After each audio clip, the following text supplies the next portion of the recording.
Getsemani bukanlah taman biasa.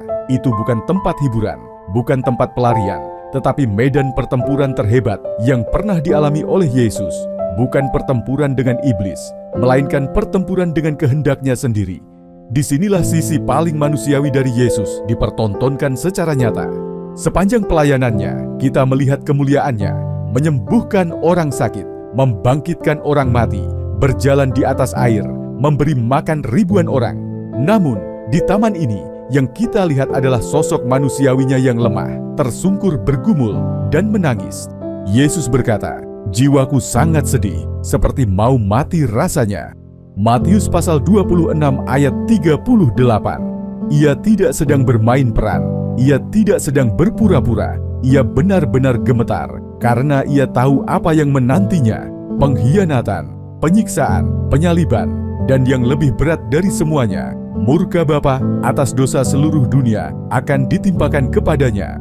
Momen ini menyingkapkan kedalaman misteri inkarnasi yang tidak terjangkau oleh logika manusia. Di dalam pribadi Yesus, natur ilahi dan natur manusiawi berdiri berdampingan. Bukan setengah Allah dan setengah manusia, tetapi sepenuhnya Allah dan sepenuhnya manusia. Dua natur yang sempurna menyatu dalam satu pribadi, tanpa tercampur, tanpa berubah, tanpa terbagi, dan tanpa terpisah.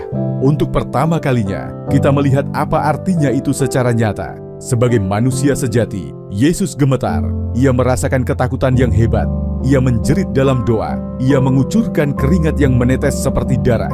Lukas pasal 22 ayat 44. Ia tidak pura-pura takut. Ia benar-benar ngeri menghadapi penderitaan dan murka Allah yang akan ditanggungnya. Kedua kehendak ini, yang manusiawi dan yang ilahi, bukan sedang bertabrakan, tetapi sedang berdansa dalam kesatuan Trinitas yang kudus. Kehendak manusianya menyerahkan diri, berserah penuh kepada kehendak Bapa, meski itu berarti kehancuran dirinya sendiri di kayu salib.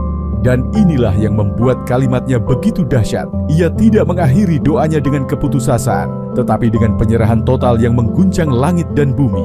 Ia berkata, "Bukan kehendakku, tetapi kehendakmu yang jadi." Lukas pasal 22 ayat 42.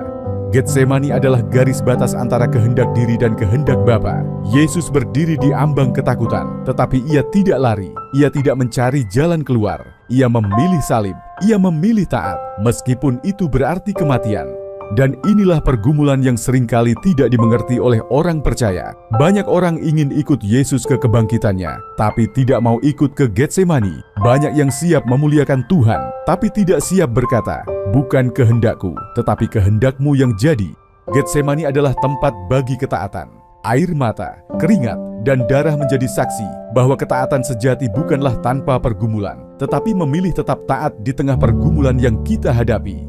Pertanyaannya adalah, apakah kita akan lulus?